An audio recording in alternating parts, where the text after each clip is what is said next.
वकील भी हैं, क्या पूरा मामला है बताइए। जैसा कि आप सभी जानते हैं कि वार्ड नंबर 45 की पार्षद जो है श्रीमती रेणु देवी हैं और उसके पहले 2012 से 17 हम पार्षद रहे हैं। 17 से कंटिन्यू वो पार्षद हैं। बीजेपी के पूर्व जिला मंत्री भी हैं और वर्तमान में निवर्तमान पार्षद भी हैं। उनके हम अधिवक्ता भी हैं और उस केस में एक गवाह भी हैं। एक्चुअली में मैटर ये है कि एक आपको जहाँ तक जानकारी होनी चाहिए कि 2018 में एक दुर्व्यवहार को लेकर केस दर्ज हुआ था आरा नवादा थाना कांड संख्या 454/18। वो केस जो है अभी कोर्ट में चल रहा है। उस केस को उठाने को लेकर कई बार केस के जो अभियुक्तगण हैं उसमें चूँकि पूर्व मेयर जो हैं बड़े भाई सुनील भैया उसमें पूर्व मेयर हैं और केस के मुख्य अभियुक्त हैं और भी लोग हैं उसमें। तो उस केस को उठाने के लिए काफ़ी प्रयास, निरंतर प्रयास श्रीमती रेणु देवी जी पर दबाव बनाया गया। कई एक बार इसकी सूचना स्थानीय थाना को, स्थानीय जो यहाँ के बड़े पुलिस पदाधिकारी हैं उनको इसकी दी गई है और मतलब ज़बरदस्ती प्रेशर बनाकर उसको ये करना कि मतलब तुम अगर नहीं उठाओगे तो तुमको जान से मार दिया जाएगा, तुम्हारे गवाह जो हैं उनको भी जान से मार दिया जाएगा। इस तरह से मानसिक रूप से टॉर्चर किया जा रहा है उनको, जिसको लेकर कई बार इसकी सूचना स्थानीय स्तर पर दी जा चुकी है और इसी क्रम में विगत 15 दिन पहले भी इस तरह की बातें सामने आई थी, जिसकी सूचना हमें स्थानीय थाना अध्यक्ष को और यहाँ के वर्तमान पुलिस कप्तान सर को भी मैंने दिया था और जिसके फलस्वरूप ये हुआ कि इस तरह का दबाव दिया गया कि जो श्रीमती रेणु देवी जो पार्षद हैं उनके पति जो है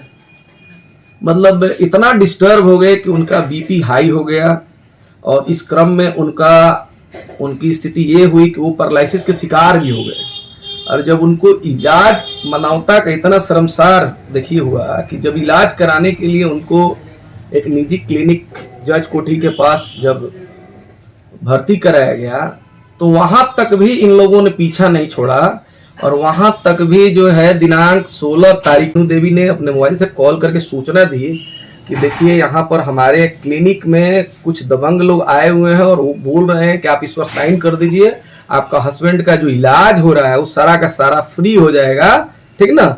जबकि वहाँ का इलाज का सारा पैसा सब चीज़ जो है वहाँ के जो डॉक्टर साहब हैं उनसे लगातार मेरी बातें होती थी।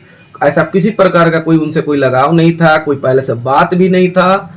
तो हमसे जब उन्होंने सूचना दिया तो मैं चूंकि अधिवक्ता, उनके केस जो 454/18 केस है उसमें मैं अधिवक्ता हूँ, उस नाते मैंने उनको सलाह दिया है कि आप एक काम करिए, कोई अगर पढ़े लिखे व्यक्ति वहाँ पर हैं तो उनसे आप पढ़वाइए उस चीज़ को, ठीक ना।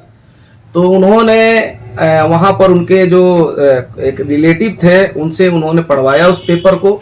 पढ़वाने के बाद में पाया गया कि उस 454/18 के जो अभियुक्त हैं उनका जो केस जो है उठाने की बात है और उसी दिन केस का डेट भी था कोर्ट में।